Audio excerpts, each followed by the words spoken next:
Radio Misionera Cosme y Damián. Una radio que reza con vos. Desde Buenos Aires, Argentina, para la mayor gloria de Dios.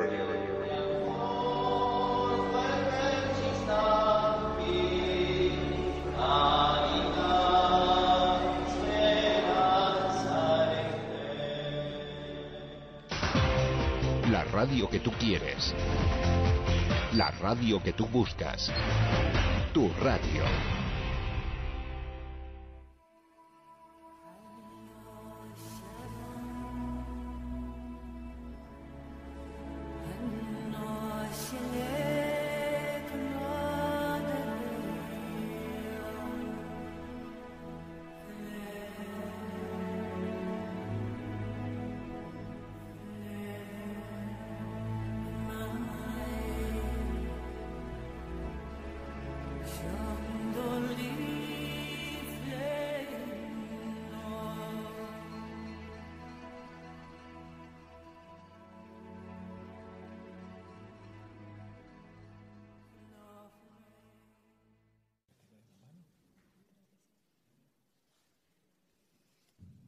Vamos a hablar entonces del patriotismo entendido como virtud. Y esto ya es raro. En general, nadie lo entiende como virtud. Creen que es un acto, digamos, del laico, o del seglar, o del civil, el patriotismo. Sin embargo, es una virtud que está en el conjunto de las virtudes católicas, que enseña la Iglesia Católica, esta virtud. Yo, por lo menos como sacerdote, tengo 50 años de sacerdote, nunca jamás se me ha confesado alguno, y creo que yo creo que tampoco me he confesado de eso, de falta de patriotismo, porque no integra el catálogo de nuestras virtudes. Y esto es lo que yo quisiera ahora destacar, la importancia de esta virtud desvirtuada completamente y desconocida.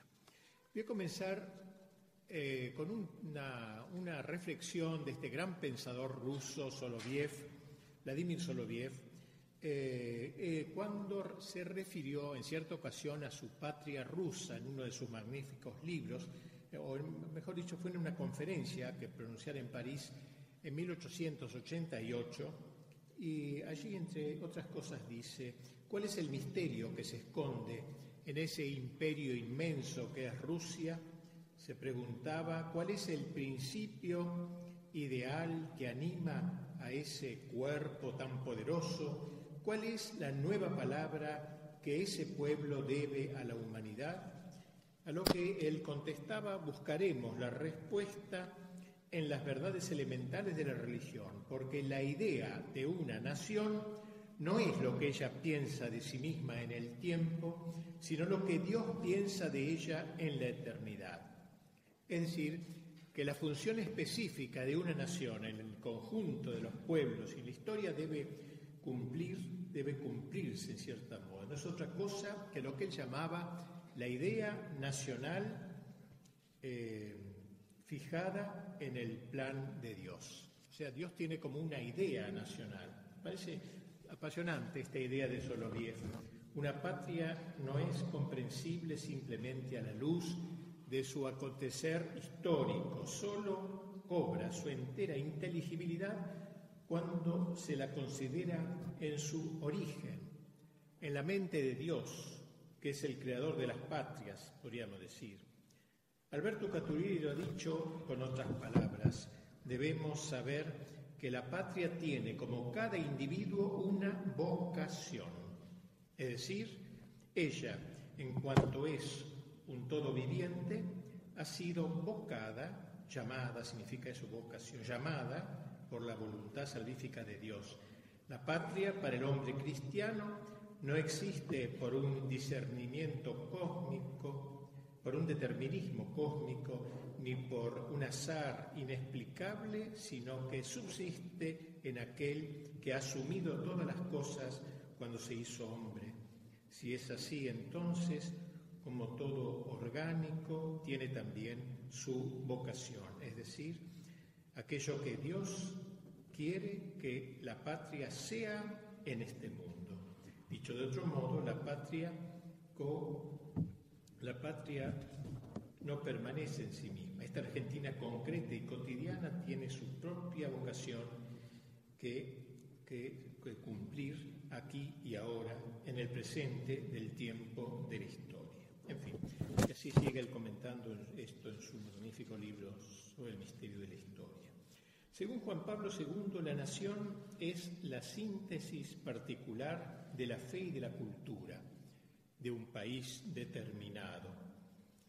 Se refiere, por cierto, a una nación cristiana, pero agrega, dijo cuando era todavía arzobispo en Polonia, le decía así a sus fieles: no nos desarraiguemos de nuestro pasado, no dejemos que éste nos sea arrancado del alma. Es este el contenido de nuestra identidad de hoy. Queremos que nuestros jóvenes conozcan toda la verdad sobre la historia de la nación. Queremos que la herencia de la cultura polaca, sin desviación de ninguna clase, sea transmitida siempre a las nuevas generaciones de polacos.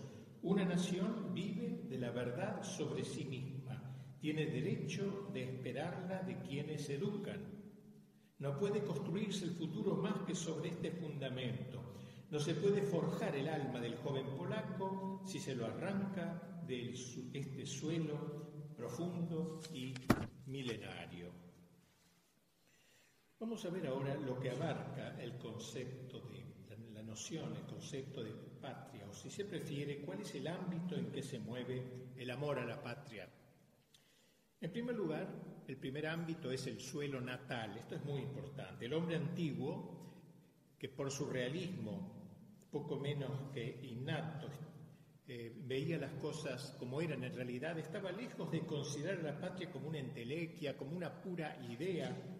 La patria era para él algo muy concreto, era algo muy real. Así, por ejemplo, para Cicerón, la patria era, dice, el lugar donde se ha nacido. Pero esto en un sentido muy profundo, no simplemente por casualidad, nació en la tierra natal. Comentando este asunto, afirma Caturelli que cuando se dice que la patria es el lugar donde se ha nacido, se está reconociendo implícitamente la relación del hombre con un espacio concreto, con el que existe una vinculación original, una suerte de religación inefable, más allá de lo conceptual. Dicha conexión se manifiesta como constituyendo precisamente la naturaleza misma del hombre. Esta es mi patria, es el lugar de origen, mi lugar de origen, la tierra de mis padres y mi propia tierra, inseparable de mi naturaleza concreta, un vínculo necesario y previo, dice Caturelli, a toda elección posible, que hace que yo no pueda no ser argentino. Y por eso el patriotismo es inescindible de una determinada geografía, de un territorio concreto, a tal punto que aunque me vaya lejos de la patria, aunque me ausente de ella para siempre, llevo consigo su paisaje, su entorno físico, hasta sus colores y sus aromas. No se puede, pues, hablar de patria si se prescinde de una determinada geografía. Solo el hombre, por ser racional, puede incubar el concepto de patria. Solo él es capaz de conocer y hasta de sentir ese vínculo con su tierra. También los animales viven en una tierra, en un lugar determinado, pero ese medio biológico no es propiamente su patria. Solamente el hombre tiene patria. Solo él puede ser patriota. Y en esta distinción entonces entre el concepto del terruño que tiene el hombre y el instinto ambiental que experimenta el animal, se funda la capacidad que posee el hombre de añejarse como el vino, añejarse en su tierra, de dejarse fecundar por su tierra natal. Cortados sus raíces, la patria pide arraigarse, un árbol que necesita de una tierra adecuada para echar raíces, para poder crecer, extender sus ramas. y cubrirse de hojas y de frutos. No hay árbol sin una tierra que lo sustente. Muere un árbol que si se independiza del suelo de donde ha brotado. Muere un pueblo si desconoce la tierra donde ha echado sus raíces. En la tierra se encierra algo sacramental. Escribía magníficamente el gran Dostoyevsky, algo sacramental en la tierra. Y agregaba, una nación debe nacer o retoñar en la tierra, en el suelo, donde se crían el trigo y los árboles. Y ahí lo primero que exige la pertenencia a la patria, el enraizamiento en un territorio, un suelo natal, un terruño, no exigido por una parte, pero escogido por otra. Pero eso no es todo. La patria es, en segundo lugar, una familia grande. La patria es mi familia y todas las demás familias que me están unidas justamente porque habitamos todos ese mismo territorio natal, ese terruño original.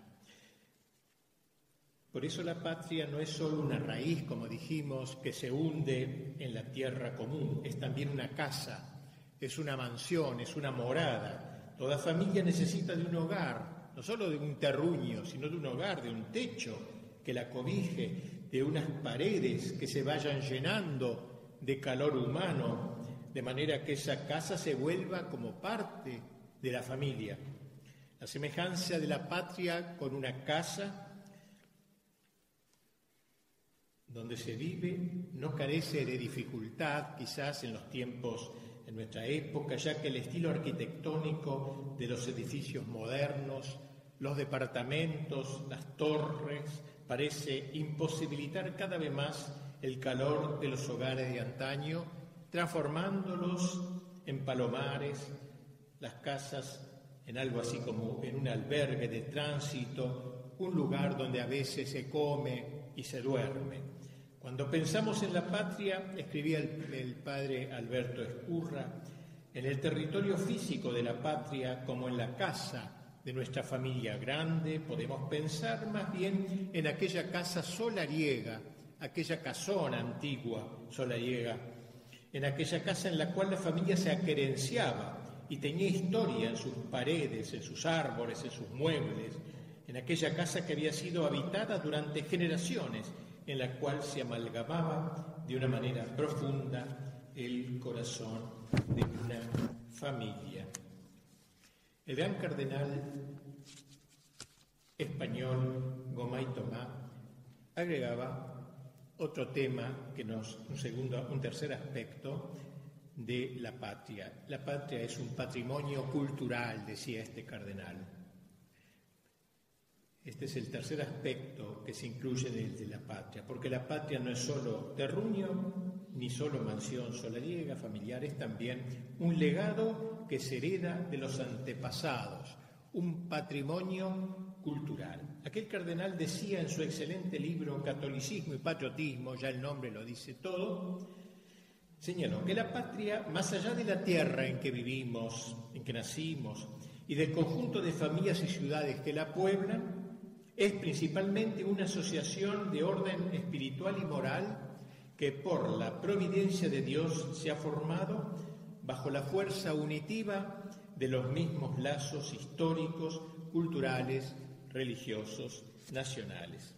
La expresión más notoria de este patrimonio cultural es probablemente la lengua patria, medio privilegiado de transmisión de la cultura. Nada mejor que el idioma para comunicar el acervo cultural de generación en generación. Por eso se habla de lengua materna, porque es principalmente la madre quien se encarga de enseñar a los hijos a pronunciar las primeras palabras, la que le enseña el idioma, que vehicula el patrimonio, aquella herencia, aquella cultura patria. Por eso la patria no se la elige Ninguno de nosotros la eligió antes de nacerse, pero sí, una vez nacido, se la honra. Cuán equivocado estuvo Rousseau al decir que la patria era un contrato social. No somos miembros de la patria por un contrato colectivo. La patria no es comparable a un partido político o a un club deportivo, a los cuales podemos afiliarnos y de los cuales podemos retirarnos libremente. No es así la patria, un contrato que se puede romper, un contrato escindible, rescindible. La patria me viene con el nacimiento, previamente a toda elección mía voluntaria. Es pues una mentira del liberalismo, la del contrato social, pero también lo es del marxismo, con sus proletarios del mundo unidos, tan apátrida uno como el otro. La patria es una realidad anterior y superior a las clases sociales. Puedo cambiar de clase, pero no puedo cambiar de patria. La piedad.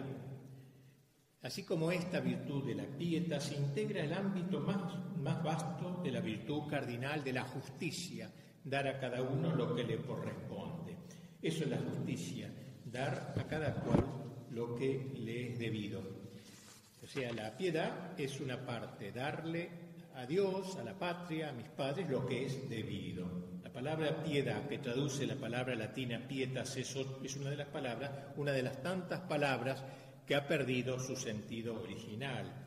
Hoy entendemos por piedad algo así como la devoción, nuestras plegarias, o la compasión con el prójimo, que nos lleva a apiadarnos de ellos, etc. No es a eso a lo que ahora nos referimos.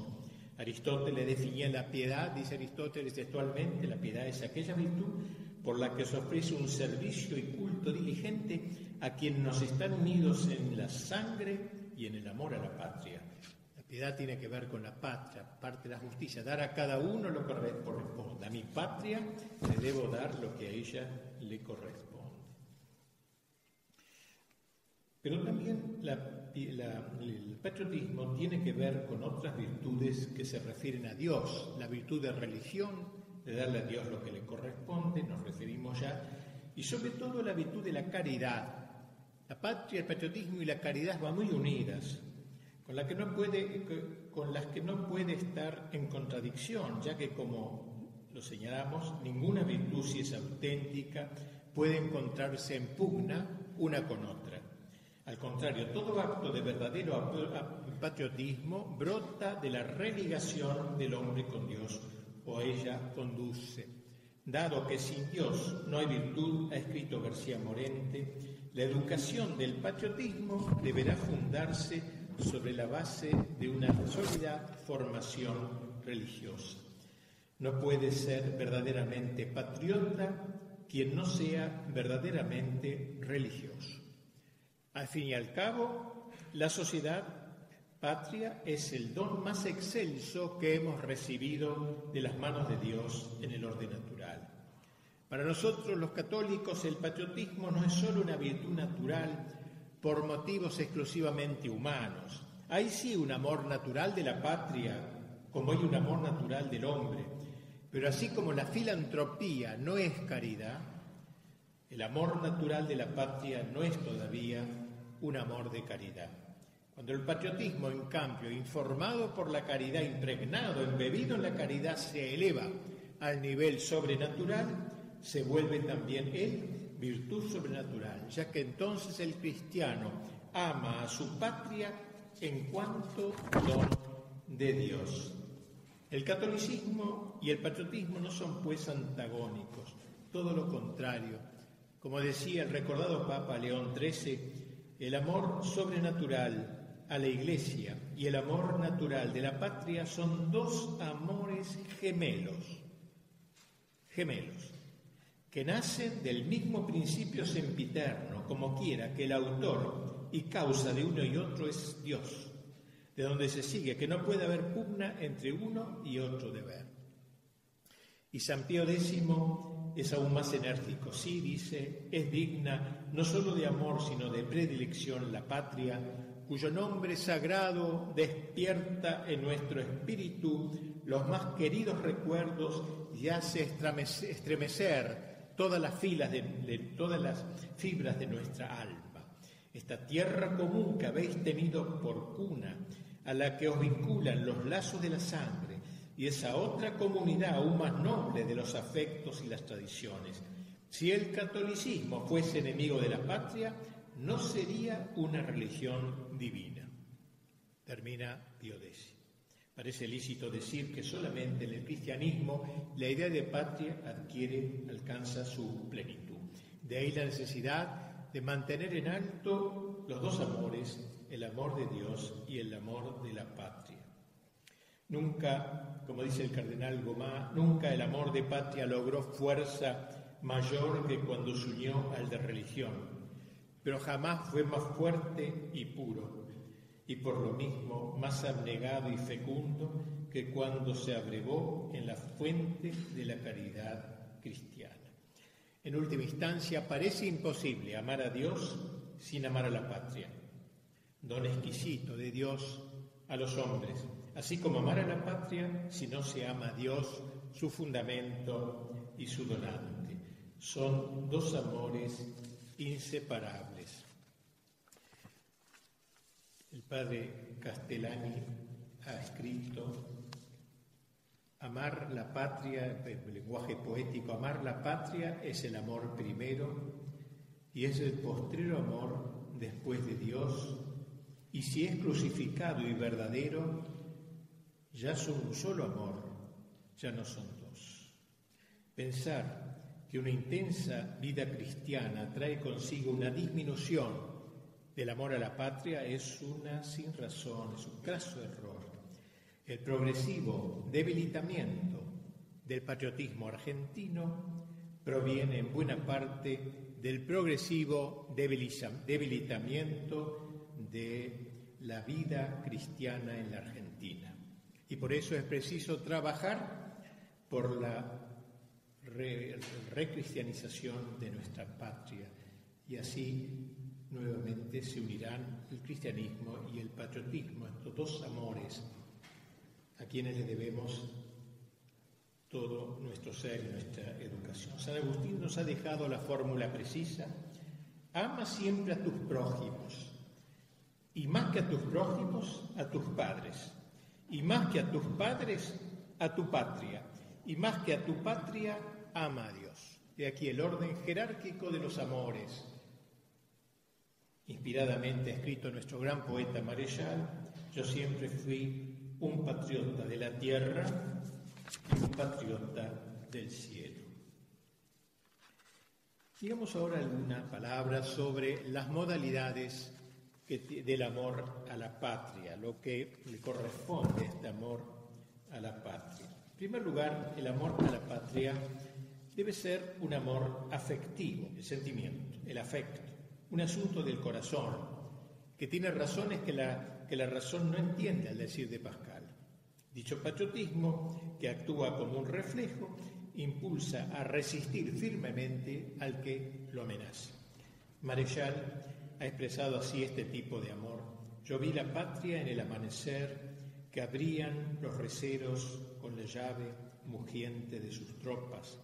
La vi en el mediodía, tostado como un pan, entre los domadores que soltaban y ataban el nudo de la furia en sus potrillos. La vi junto a los pozos de aguas o del amor, niña y trazando el orden de sus juegos, y la vi en el regazo de las noches australes, dormida y con los pechos no brotados aún. Era el amor precisamente afectivo. Todo esto sería una primera característica del amor que debe caracterizar a la patria. Pero el patriotismo no es solo sentimiento, obviamente. Esta es la primera instancia. Es también virtud. La virtud no reside en el sentimiento. Y en este nivel, los meros sentimientos, los afectos, no son suficientes. Se requiere lo que podríamos llamar un amor efectivo a la patria. No solo afectivo, sino efectivo a la patria. A veces los afectos, sabemos bien, no acompañan a la voluntad. Y sin embargo, uno hace las cosas por la voluntad. El amor efectivo es más importante que el amor afectivo. Los afectos con motivo de la patria pueden ser fervores pasajeros entusiasmos que se disipan ante las exigencias del sacrificio. El amor efectivo es más abstracto, es más difícil, exige la reflexión de la inteligencia, el juicio prudencial acerca de cuál es el bien de la patria y cuáles los deberes que este bien pide en mí en esta circunstancia concreta.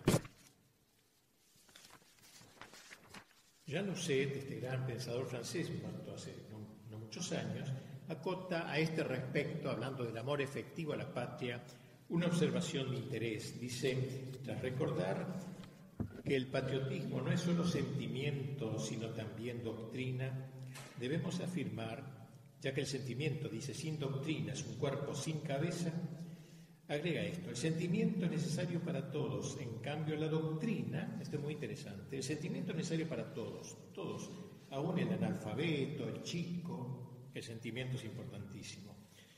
Pero en cambio la doctrina, dice, es especialmente necesaria para los dirigentes, que deben tener una inteligencia clara de lo que es y de lo que debe ser la patria. Todo el pueblo ha de ser patriota, pero no se puede pedir a todos la clara conciencia de la verdadera vocación nacional. De ahí la importancia de la clase dirigente en una nación, que es la que debería entender ese sentido de la patria, intelectualmente entenderlo. El amor efectivo alcanza el momento culminante en el sacrificio por la patria, que después del bien común es el máximo amor de todo hombre, después del sumo bien. Decía León XIII que estamos obligados a amar especialmente y defender la sociedad en que nacimos, al punto de que todo buen ciudadano, dice, que el Papa ha de estar presto a arrostrar la misma muerte por la patria a la que pertenece. De ahí la necesidad de educar el patriotismo. No se nace patriota, hay que educar al patriota. Y esto es una parte esencial en la formación de los colegios, educar patriotas, una educación para el patriotismo, podríamos decir. Solo se adquirirá dicha virtud, como sucede en las otras virtudes morales, mediante una repetición metódica de actos internos y externos. Se ve así la necesidad de unir el patriotismo como sentimiento al patriotismo como virtud, porque el hombre es a la vez corazón y cabeza. No puede prescindir de los impulsos del corazón, pero con tal que sea la cabeza la que mantenga el señorío. Hay que conjugar las emociones del instinto y los deberes de la virtud, como que son el anverso y el reverso de una misma compleja actitud anímica, precisamente la actitud que llamamos patriotismo. Un ejercicio de peculiar importancia será el que tienda a encender en las almas juveniles el amor a la patria. Los métodos para ello podrán ser variadísimos: lecturas, narraciones, espectáculos, emociones históricas, estéticas, etc. En tercer lugar, amor, decíamos, afectivo, amor efectivo. Por el hecho de tener una franja doctrinal, el patriotismo debe de ser también crítico. Un tercer aspecto, el patriotismo debe ser un amor crítico, no el amor del tonto, mi patria, aunque haga todas las sandeces del mundo, ¿no? Sino debe ser crítico. Las patrias no son entes inertos, siempre están en movimiento, para bien o para mal. Toda patria posee una determinada heredad. No todo lo que se contiene en dicha heredad es positivo, sino que a veces hay en ella elementos inaceptables y ruinosos. Pregúntase Januset, a quien cité poco antes, ¿por qué lo que se admite sin dificultad cuando se trata de la piedad familiar no se consiente en la piedad patriótica? Nadie se siente obligado, por ejemplo, a alabar lo que pueda ser una miseria en el patrimonio familiar. Si el abuelo de uno fue un asaltante, no por eso yo voy a alabar el hecho de hacer asaltos. ¿Quién que haya heredado una casa de sus padres cuando tiene goteras y una de sus paredes amenaza con derrumbarse, se niega a arreglar dichas deficiencias por respeto a sus padres? Eso es un amor estúpido a los padres, no tiene sentido. Y a ninguna persona se le ocurriría alabar a su abuelo, que fue, como dijo un Calavera, por el solo hecho de que fue su abuela. Sin embargo, cuando se trata de la propia patria, a veces nos resistimos a ver sus defectos y la aceptamos en bloque. Ninguna virtud, aunque sea la del patriotismo, puede obligar a ser estúpido, a la necedad, al idiotismo. Con amor crítico amaron a esa sombra del imperio español que fue la España de su época, hombres grandes como Quevedo. Así quiso Sócrates a Atenas, así Dante a su Florencia. No fue otro el amor de José Antonio, quien decía: nosotros amamos a España porque no nos gusta. Los que aman a su patria porque les gusta, agrega, la aman con una voluntad de contacto, la aman físicamente, sensualmente. Nosotros la amamos con una voluntad de perfección. Nosotros no amamos a esta ruina, a esta decadencia de nuestra España física de ahora. Nosotros amamos a la eterna e inconmovible metafísica de España. Como se ve, el amor patrio no debe ser ingenuo, sino crítico. Sería el tercer aspecto, la tercera modalidad de un verdadero patriotismo. Y finalmente, la última modalidad se plantea cuando aparecen los hechos innobles, cobardía, traiciones, complicidades, con autoridades putrefactas. El amor se vuelve dolor. El patriotismo se vuelve un amor dolorido. Para nuestro gran poeta Marechal, a veces la patria, dice, es un dolor que se lleva en el costado sin palabra ni grito. Y también la patria es un dolor. Cuando la patria se vuelve dolor, el amor se acrisola. Bien ha dicho Saint-Exupéry, ¿qué vale una causa que no hace sufrir? Me duele España, decía Unamuno. Castellani ha expresado en su majestad Dulcinea lo que este dolor significaba para ella en su tiempo. Dice: de las ruinas de este país que llevo edificado sobre mis espaldas, cada minuto me cae un ladrillo al corazón. Y ay de mí, Dios me ha hecho el órgano sensible de todas las vergüenzas de mi patria y en particular de cada alma que se desmorona. El amor a la patria, pues. Uno ama a su madre, la ama más cuando la ve enferma, amamos más a la patria dolorida, a la patria llena de llagas, no menos. Vamos a hablar ahora, como hace Santo Tomás cuando presenta las virtudes, presenta lo que es la virtud, que caracteriza la virtud, es lo que hemos tratado de hacer. Ahora veamos los vicios contra las virtudes que ayudan mejor a entender el contenido sustancial de cada virtud. Como toda virtud, también la del patriotismo está en el medio de dos vicios opuestos. Santo Tomás dice: es un vicio por exceso y por defecto tienen todas las virtudes. La fortaleza, por ejemplo, es una magnífica virtud, pero uno puede pecar por exceso. Por ejemplo, la temeridad. Viene un león, yo tengo un arma, pero me tiro, dejo el arma, me tiro en la lucha. Eso es una temeridad, no es fortaleza. O la cobardía, que es el otro extremo: veo una liebre y salgo corriendo. Así también el patriotismo tiene dos vicios opuestos. Primero, es lo que podríamos llamar, no lo dice Santo Tomás porque la palabra es muy nuestra, o no sé, patrioterismo. La exaltación desmesurada de la propia patria. Mi patria es lo mejor del mundo, no hay nada igual, etc. La desmesura. No es, por cierto, el vicio predominante en nuestros días, difícil que lo sea, pero algún tonto queda por ahí que pueda a lo mejor tener gran admiración por esta patria, por esta Argentina actual. Pero existe eso, y así puede suceder que algo bueno y santo como es el patriotismo degenere por esta vertiente chauvinista, creer que es el mejor país del mundo. Y el otro defecto por exceso es el internacionalismo. El error contrario, mejor dicho, es por defecto, es el desarraigo nacional.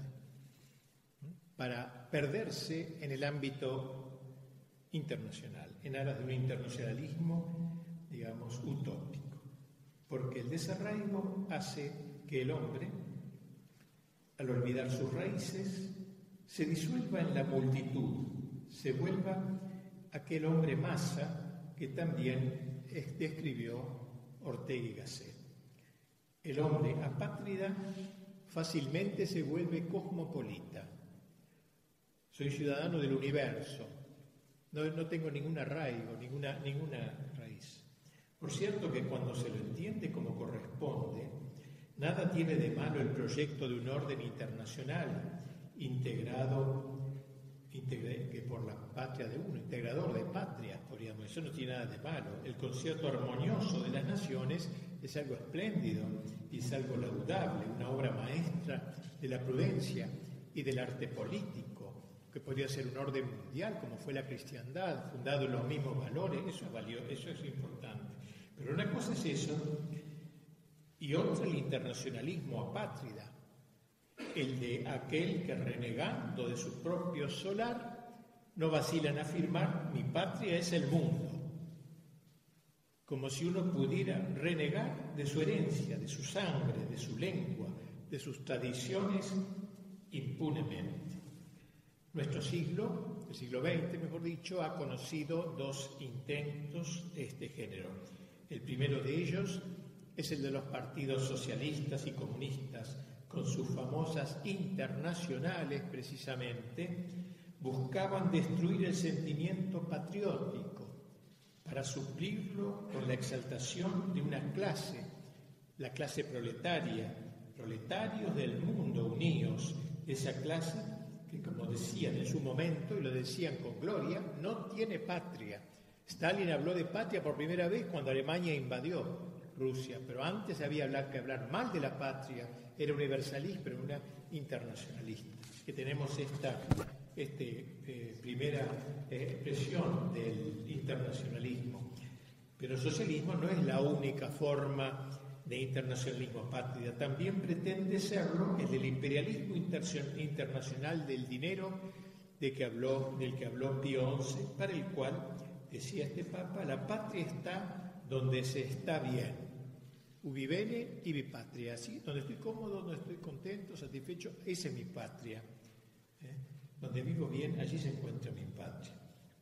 Este viejo intento de internacionalismo liberal ha reflotado hoy de manera vigorosa en el ideario del nuevo orden mundial, según lo ha expuesto sobre todo Francis Fukuyama, donde la globalización implica la destrucción de las patrias soberanas. Eso lo dice expresamente. La patria debe desaparecer, dice Fukuyama, desaparecer en cuanto a afirmación de la soberanía de un territorio, la afirmación de los héroes, de los santos, la afirmación de las fronteras, de la lengua, de la cultura, de los literatos. Ahora, si la patria renuncia a todo eso, se la puede aceptar. Si Francia renuncia a toda esa gloria, se la puede aceptar. Así entonces, dice, ¿qué quedará de Francia, de la Francia antigua? Bueno, quedarán los quesos, textualmente dice esto, los exquisitos quesos franceses, que son famosos realmente, Roquefort, Gruyère, todos esos quesos riquísimos, eso es lo que quedará de la Francia de Molière, de Carlomagno, de los grandes, ¿no? Alemania, ¿qué quedará de Alemania? ¿Cuál será la Alemania que la podemos recibir en nuevo orden si Alemania renuncia a toda su grandeza y se queda con la cerveza y las salchichas? Textual, no es una broma mía. Cerveza y salchichas, eso es lo que nos va a dejar Alemania. Así, si esos países renuncian a toda esa formación interior, entonces podrán ser aceptadas en el nuevo orden. Es decir, la liquidación de las patrias, esto es el internacionalismo apátrida. Buena será una integración inteligente, ¿no? Como hemos dicho ya, la cristiandad lo fue. La cristiandad eran naciones, pero independientes, pero que trabajaban sobre valores comunes. Y entre nosotros cabe una integración también inteligente. Nosotros los argentinos podemos soñar especialmente con la de los países hispanoamericanos, ¿no? Claro como están hoy, pero lo que fue, tenemos una herencia común, una religión común, Como lo ha señalado Caturelli, las patrias que constituyen el mundo iberoamericano tienen cosas comunes y cosas distintas. Comunes son el territorio, la lengua, la tradición histórica y cultural, la fe cristiana, sobrenatural. Distintos son el espacio geográfico concreto, los dejos idiomáticos, los estilos locales. Pero más allá de estas diferencias, las tradiciones nacionales reconocen sus raíces últimas en la tradición greco-latina, ibérica y católica. Tal sería una sana e inteligente apertura a lo supranacional, no al cosmopolitismo que se opone a la virtud del patriotismo. Digamos una palabra para terminar. Referirnos, pero muy brevemente, a los intentos por socavar nuestra patria, refiriéndonos a nuestra amada Argentina. No transcurre, la verdad, lo sabemos bien, por un buen momento. ¿Qué pasa cuando una patria se olvida de su fe, de su tradición, cuando tira abajo la estatua de su fundador, de Colón, de su cultura, de su historia y hasta de su lengua? Esa patria está llamada a disgregarse, a no ser más una nación soberana, sino una factoría del extranjero, y así anda la nuestra. Hoy la patria soporta invasiones mucho peores que de los ingleses en el siglo XIX. Hoy soportamos una invasión cultural bajo la excusa de globalización que nos va trata de irnos quitando todo lo que puede. Ante todo, trae consigo la pérdida de nuestra soberanía cultural. Asistimos a una inteligente campaña de vaciamiento en dicho campo, una auténtica invasión cultural, sobre todo a través de los medios de comunicación que van haciendo de nuestros jóvenes particularmente una masa homologada e informe, sin ideales, sin memoria, sin tradiciones, sin amor a la patria.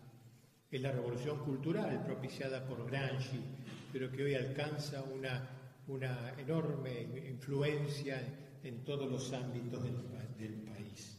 Se quiere a sí mismo, y bien lo sabemos, destruir la familia. Ya lo han hecho casi, lo están haciendo mediante la propagación de todas las leyes antifamilia, como el divorcio y la consiguiente burla de la fidelidad hasta la muerte, que ya es un chiste casi en las audiciones radiales, propio del matrimonio cristiano, la pornografía, el fomento de la rebelión de los hijos contra sus padres, como si toda autoridad fuese autoritarismo, fascismo, como se dice, el permisivismo de los padres. Todo esto es alabado, el envenenamiento del alma de los niños, la escuela sin Dios. Cuando uno de los llamados chicos de la calle comete un delito, se lo mete en la cárcel, pero no se mira por qué ello sucedió. Yo siempre pienso en eso. Se dan todas las razones posibles que vino la droga, pero nadie piensa por qué pasa esto. Porque no ha habido enseñanza religiosa. Se han sacado la enseñanza religiosa de los colegios. El chico nace y no sabe para qué nació y para qué vive y para qué va a morir.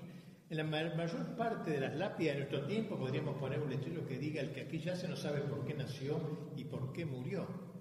Porque no conoce lo elemental, sabe todo menos lo esencial. Sabe trigonometría, matemáticas, química, computación, la maneja al dedillo, pero no sabe de dónde viene ni a dónde va. Es lo de la zamba, no sé de dónde vengo ni para dónde voy. Esta es la situación del hombre de nuestro tiempo. ¿Cómo no vamos a pedirle que asalte, que robe? ¿Con qué derecho le vamos a prohibir que haga todo eso si no tiene ninguna formación espiritual? Nadie se pregunta por eso. Nadie se pregunta, ese chico no tuvo familia. La familia se la han destruido, tiene 3 o 4 padres, no sé cuántas madres, no se sabe. ¿Qué podemos esperar? No se le inculcó la moral, no sabe lo que es eso. Ha habido una burla de todo lo que había de moral acá. Se le quitó, como dijo, la enseñanza religiosa, que fue gravísimo. no se le explicó el sentido de la vida. Como decía Víctor Frankl, la enfermedad del hombre de nuestro tiempo es esa, que ha perdido el sentido de la existencia. La mayor parte de la gente no sabe para qué vive, para qué nació, para qué sentido tiene su vida.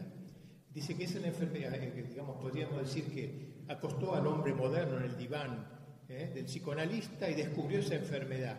El hombre moderno sufre de esta enfermedad, ha perdido el sentido de la existencia. Y esto, dice, sucede no tanto en las comunidades pobres, sino en las más ricas, peor todavía. No hay sentido de la vida, de dónde se viene y de dónde se vive así, mientras se levantan tronos a las causas, la libertad por todos lados, la libertad sin límites, se erigen cadalsos a las consecuencias. Si es que se lo erigen, porque ahora premios a los criminales a veces, ni siquiera cadalsos, sino premios, y pueden volver a reincidir una y otra vez. Junto con el vaciamiento cultural y la destrucción de la familia, viene lo más grave, el atentado contra la religión que nos dio a luz. Recordemos lo que ya hace años decía el primer Roosevelt, refiriéndose a las patrias de Iberoamérica: creo que será larga y difícil la absorción de estos países por los Estados Unidos mientras sean países católicos. Hay acá un designio, pues. La unidad de fe y el espíritu del catolicismo constituyen el primer obstáculo para los planes de hegemonía que tenía aquel hombre, y creo que es una constante. Un obstáculo que le recordaba, echándoselo en contra, el gran poeta Rubén Darío, cuando le decía, encarándose con aquel Roosevelt, que necesitaría Roosevelt ser por Dios mismo el riflero terrible y el fuerte cazador para poder tenernos en vuestras férreas garras. Y pues contáis con todo, falta una cosa: Dios. La tarea destructiva llega principalmente por la enseñanza, y yo creo que el enemigo se ceba principalmente en la historia. Releer la historia, rehacer la historia. Lo que antes era bueno, la cruzada, ahora es una perversidad. Y que los chicos de chiquitos vayan aprendiendo eso. Un militar me decía que su hijo se avergonzaba de tener un padre militar. No tenía nada que ver con todo lo que ha pasado, estaba en su casa, pero ya había una vergüenza, había que esconder su filiación. Esto es una cosa que se enseña. La tergiversación de la historia. Nos enseña una historia verdadera. Bien saben los pedagogos que los niños aprenden sobre todo por ejemplos, por modelos, y por eso es tan importante que los ejemplos que se proponen a los alumnos ya desde pequeñitos sean ejemplos paradigmáticos. ¿Cuáles son los héroes de los jóvenes de hoy? ¿Cuáles son los paradigmas de los jóvenes de hoy? Basta preguntarnos esto, cada uno sabe responder cuáles son. De Maradona para abajo, ¿no? ¿Cuáles son los paradigmas? ¿Quién tiene por paradigma a los santos, a los héroes? ¿Quién los conoce siquiera? De hecho, está lejos de ser así. Con facilidad se exalta a próceres equívocos. Como decía en broma el padre Castellani, las calles, todos los próceres que tienen nombres de calle están en el infierno. Decía, aquí se parece que un montón de próceres canallas tienen estatuas y cosas, Garibaldi y sus amigos. Bien, así que no hay paradigmas. Con facilidad se exalta, como digo, a falsos modelos, a personas que frecuentemente vivieron de espaldas a la patria, que admiraban todo lo que venía de los Estados Unidos, de Inglaterra, o de Francia, o del marxismo, o del liberalismo, de cualquier lado menos de donde habíamos recibido la fe, la cultura y la lengua. Los que creyeron que la independencia de la madre patria no fue la separación explicable de un hijo llegado a su mayoría de edad, sino, digamos, una independencia de la fe. Nuestra patria, digamos, para concluir, solo se realizará si dibuja el signo de la cruz en la trama de su historia, si engendra los santos de la vertical y los héroes de la horizontal, como lo señaló el gran poeta nuestro que cité ya varias veces, Leopoldo Marechal, Con esto concluyo, en su poema La Patria. Dice así este grande y patriota hombre: somos un pueblo de recién venidos, y has de saber que un pueblo se realiza tan solo cuando traza la cruz sobre su esfera durable. La cruz tiene dos líneas. ¿Cómo las traza un pueblo? Con la marcha fogosa de sus héroes abajo, tal es la horizontal, y la levitación de sus santos arriba, tal es la vertical de una cruz bien lograda. Joseph, si como pueblo no trazamos la cruz, porque la patria es joven y su edad no madura, la debemos trazar como individuos, fieles a una celosa geometría, la vertical del santo, la horizontal del héroe.